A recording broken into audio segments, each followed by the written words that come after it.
সবার দিনকাল কেমন যাচ্ছে? আমার ভালো যাচ্ছে না ভাই। মানে এই যে আমাদের জীবন না ফিজিক্স, কেমিস্ট্রি, বায়োলজি এসব দিয়ে চলে না। আমাদের জীবন চলে কুসংস্কারের লজিক দিয়ে। কুসংস্কারের লজিক কেমন? পরীক্ষার আগে ডিম খাইলে ডিম পাবে। তাহলে আমার কোয়েশ্চেন হলো যে আর্যভট্ট শূন্য আবিষ্কার করে কি করলো? আমাদের দেশের এত বড় শিক্ষা ব্যবস্থা একটা ডিমের সামনে ফেল। মানে আমরা রাতারাতি সিলেবাস কমপ্লিট করে ফেলতেছি, একটা মুরগির ডিমের সামনে আমাদের ফিউচার জিম্মি। যমজ কলা খাইলে নাকি যমজ বাচ্চা হয়। ভাই আমার আম্মাও খাইছিল, তারপরে তো আমার দেখতেছে না, দুইটা মিলে একটা হয়ে গেছে। এটা যদি সত্যি হয় তাইলে এটা জন্ম নিয়ন্ত্রণের সবচেয়ে সস্তা পদ্ধতি। জাস্ট কলালারে যা বলতে হবে, মামা আমারে জাস্ট একটা পিস দিবেন, আমি কোনো রিস্ক নিতে চাই না। জামাইয়ের নাম নিলে নাকি জামাই মরে যায়। আমার কাছে মনে হয় এইটা পৃথিবীর একমাত্র কুসংস্কার যেটা মাইয়াদেরকে সুপার পাওয়ার দেয়। খবরদার নাম নিলে শেষ।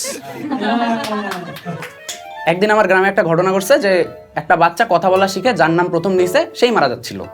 দাদা বলে ডাকছে, দাদা মারা গেছে। দাদি বলে ডাকছে, দাদিও ভোগে চলে গেছে। এখন বাপ তো খুব ভয়ে, বাপ মরা মরা অবস্থা।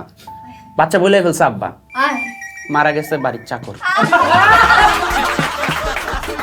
ভাই এই যে ডান হাত চুলকাইলে নাকি টাকা আসে, আর বাম হাত চুলকাইলে নাকি টাকা চলে যায়।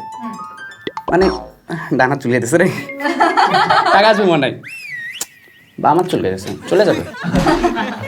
তা একবার চিন্তা করেন, যাদের এই ডান হাত চুলকাইলে টাকা আসে, বাম হাত চুলকাইলে টাকা চলে যায়, যাদের চুলকানি তাদের কত টাকা।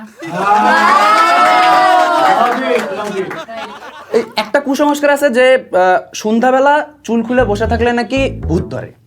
আমার গার্লফ্রেন্ড একদিন সন্ধ্যাবেলা চুল খুলে বসেছিল, আমি ওরে গিয়ে বললাম, বাবু তুমি চুল খুলে বসে আছো, ভূত ধরবে যে? ও মা, ও আমারে বলতেছে এখনকার ভূতেরা খুবই প্রফেশনাল, চুল আগে দেখে চুলে কন্ডিশনার করা আছে কিনা। এই যে আরেকটা কুসংস্কার যে রাতের বেলা বাসার সামনে হিসু করলে নাকি ভূত আসে। আমার বন্ধু গন্ধ একদিন রাতে ভুল করে বাসার সামনে হিসু করছে, সকালবেলা ওটা দেখে ভূত আসছে। ভূতদেরকে জিজ্ঞেস করলো, আপনারা কারা, কেন আসছেন? ভূতি উল্টা ওরা হাত জোর করে বলতেছে, আপনারে আমরা কিছু করব না, আপনারা জাস্ট একটা কথাই বলতে আসছি, প্লিজ আর করবেন না। এই গন্ধের ঠেলায় আমাদের ভূতদের আড্ডাটা নষ্ট হয়ে যাচ্ছে, আমরা নতুন ডেরা খুঁজতেছি। আমাদের এই যে একটা স্বভাব আছে যে আমাদের কোনো কিছু হারাই গেলে আমরা টাকার কসম করি। এই যে আমার কয়েকদিন আগে একটা মানিব্যাগ হারাই গেছে, তা আমি কি করলাম যে আচ্ছা আমার মানিব্যাগে যে টাকাটা আছে যদি পাওয়া যায় তাহলে ফকিরে দান করে দিব। পরে চিন্তা করলাম, ভাই আমার মানিব্যাগের টাকাগুলো যদি দিয়েই দেওয়া লাগে তাহলে ওটা পাওয়া লাগবে। এই যে আমাদের ছোটবেলার সবচেয়ে বড় থ্রেট কি ছিল জানেন? এই ফলের সাথে ফলের বিচি খেয়ে ফেললে পেটে গাছ হবে। তো এইটা আমার টেনশন ছিল না, আমার টেনশন ছিল ফলটা খাওয়ার পরে যে বিচি দিয়ে গাছটা হবে, ওটা শেকড়টা কোন দিক দিয়ে বেরাবে।